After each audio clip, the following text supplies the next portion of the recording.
Hello, today I want to talk about falling out of love with love, our relationship with dating apps. I got divorced about 10 years ago, and then after my divorce, I decided to try this new thing going on, which was the dating apps. I didn't know anything about it. And I was lucky. I managed to meet some nice people over there, but the whole process was so painful and inefficient. I guess you all know the story. You get on an app, you spend, I don't know, a long time making sure you have a nice profile, photo, bio. You spend a lot of time on the words that you try to write down in order to give the best chance of finding someone. And well, if that works out, then you start connecting with people and you send hundreds and hundreds of messages. Sometimes you get some responses back. I mean, I'm talking from the point of view of a man. And then after that, when you start messaging, you send a message, and occasionally the person will answer right away, but sometimes it will take hours, sometimes days before getting a response. So you are always like in the expectation, oh, this person write me back, or maybe they are at work, maybe they are with their family. You play these mental games, and well, finally you agree to meet somewhere. And then when that happens, of course, it's a law of probability. Most of the time, it's not going to be a match. And then you have to start all over again. So for me, it was just too painful. And I decided to stop and try to meet people in the real world, in dance venues, in some kind of other facility where you get to mingle with other people. So for me, it was not something that I like to do. And probably I would never join a dating app ever again. On the other hand, one of the side gig jobs that I do is that I work as a dance teacher. And through my career as a dance teacher, I have met so many couples that they have met online, and they seem to be very happy, have very happy relationship, and some of them have gotten married. My business partner Cheryl, she specializes in teaching people their first dance whenever they're going to get married, and many of the couples that she teach, they met on online applications. So it must be working for somebody. But I believe a lot of people are like me. They find the whole process frustrating. They don't want to go onto the app anymore, or at the very least, they don't want to pay for the service. The service, I heard some people saying that it goes for about $30 a month, so that there are different layers and you can pay more, maybe you can pay less. But it seems to me from reading financial statements from dating apps companies that less people want to pay for that service. So from an investor's point of view, this is worrisome. If people don't want to pay for this service, and the revenues of the companies are not growing, then as an investor, I wouldn't want to invest in that company. Investors generally want to invest in companies that they see a growing momentum, and if there is no growing momentum in dating apps, well, investors might as well just keep their money in CDs that are paying 4% return instead of having it at risk in a dating app. If we take a look at the S&P 500, which is the index of the 500 biggest companies in the United States, that index has gone up over the last 12 months over 30%. I think it's 34% right now. This is good money. I mean, this is money without you taking any huge risk, without doing much research. You just put your money down in the S&P 500, and at least for this year, the return has been 30%. Over the past 15 years, there have been only one negative year. The average return for the past 10 years has been over 12%. This is good money. So for someone to put their money in a dating app, it has to offer something better than that person can get from the index fund. So if we look at different companies, let's say Match.com, which is like a big umbrella. Match.com owns many of the most famous apps. They own Tinder, they own Hinge, they own Plenty of Fish, they own over 20 different brands. If you see their stock performance, it has only gone up 1% over the past 12 months. This is embarrassing. When a no-brainer is to put your money in the S&P 500 and you're getting 30%, to decide that you go into an individual stock and only get 1%, it's worrisome. I wouldn't have my money in Match.com. But then, if we take a look at Bombo, Bombo have an innovative idea of where the woman make the first move, as opposed to the woman being approached by men. The woman are the one who supposedly approach men, and this is supposed to be an empowering move. You know, like woman says, "Oh, I like this guy, or like this other guy. I'm going to go and say hello to him first, because that's the way it works in Bumble." But guess what? As much as women talk about empowerment, they still like to be approached first, and they're not doing that. And of course, there is a guy. Let's say I am a guy as a Bumble person, and I pay to be seen by a woman, and let's say I'm paying $30 a month, and I put a nice profile picture, and I ask a copywriter to write a nice bio about me, and I'm paying for that, and I'm not getting anyone get in touch with me. After a few months, I will say, no, this doesn't work for me, and I'm going to stop paying. So this is the thing about Bumble.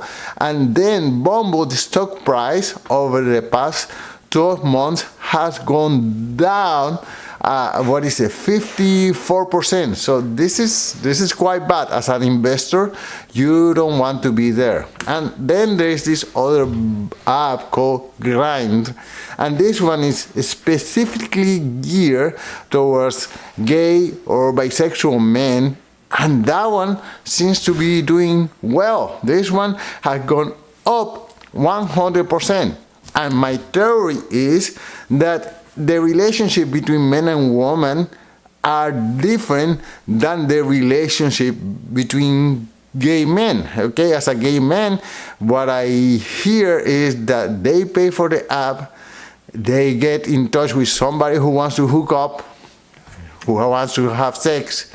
They go, they meet at a club, they have sex, and then they continue paying for the apps to meet other men. So for them, this is something that works out. You know, it works out very good.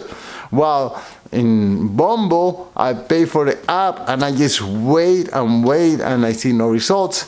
In Match.com, it's almost the same. I contact 100 girls and maybe one answers me back. So I could just get burned out, could be say like, this is not worth it, this is too much work, I'd rather just try my luck at a bar, or maybe take a dance class with Cheryl, and maybe during the dance class I get to meet other ladies that I could be interested. So this is the dynamics that are happening now in the dating app, and this is how it's looking from an investor's point of view. From an investor's point of view, I definitely don't want to be owning Match.com. For sure, I don't want to own Bumble and Grind.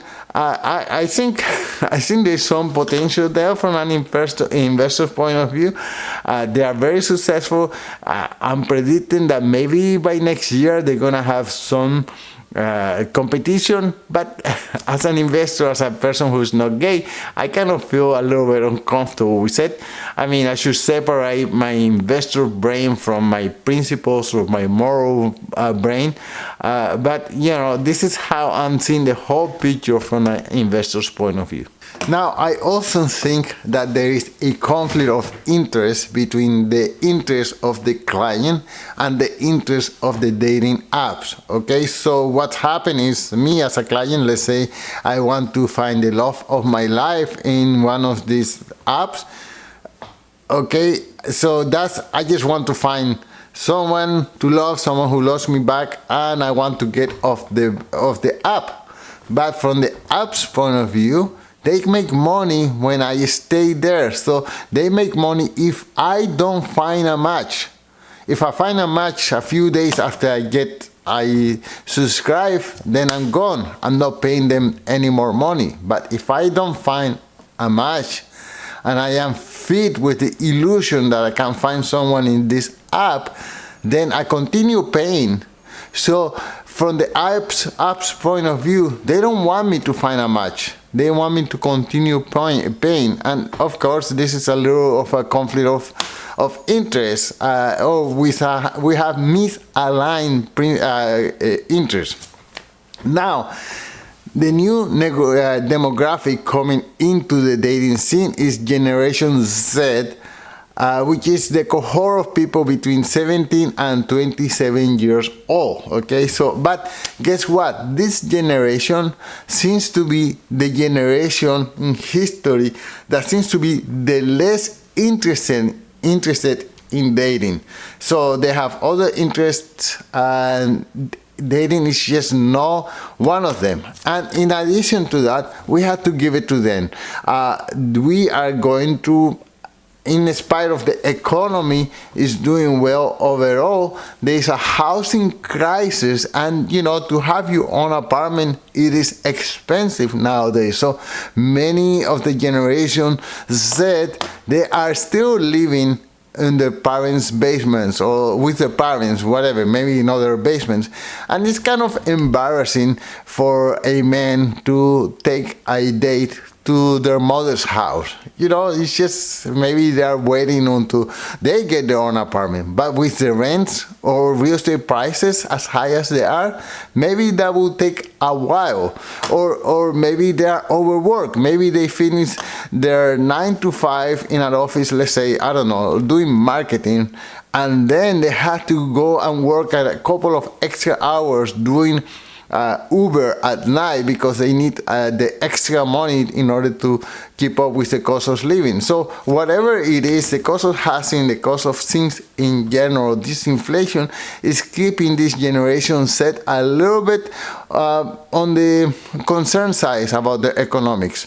And then there is another problem. It is the demographic ratio. So what is happening is that men under 30 years old, 60% of them don't have a partner, don't have a girlfriend.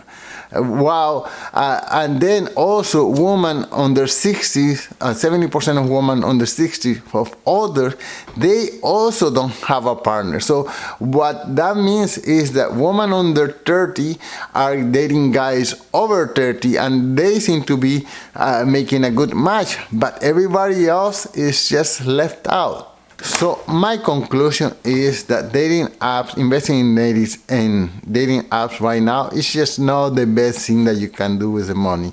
It's a market that is just not growing. It's stagnant. It's not going anywhere. That's if there's lucky, but maybe it could be in decline. Who knows? But definitely it's not growing. And if it's not growing, what are you even doing there? So what's your opinion?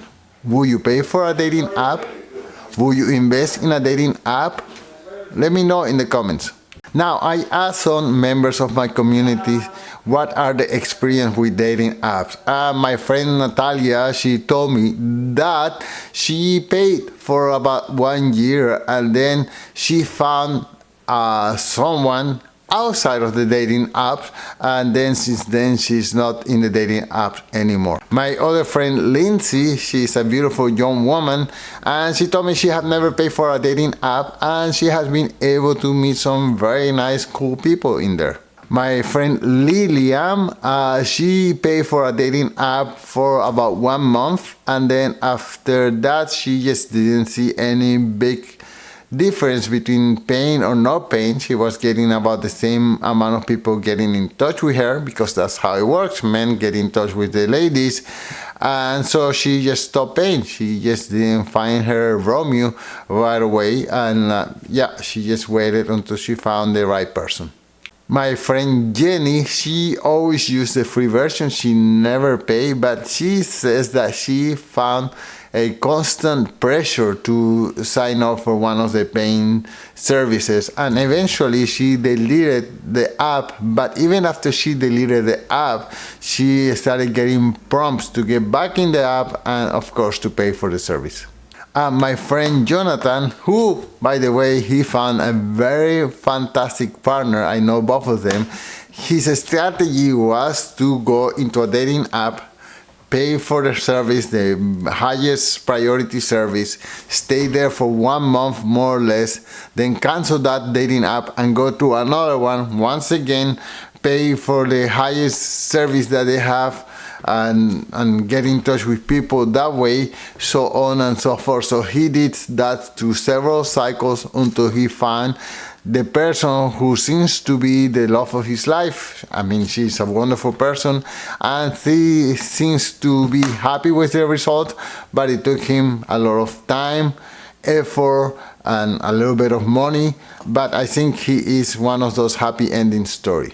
So that's it for today. I still would like to know your opinion, but also I would like to ask you for a small favor. I wonder if you could go to my website, alenguillo.com, and sign up for the newsletter. I like to stay with you and inform you of the latest videos, of the latest writing, or in general what's happening in my life. So thank you so much for watching, and until soon. Peace.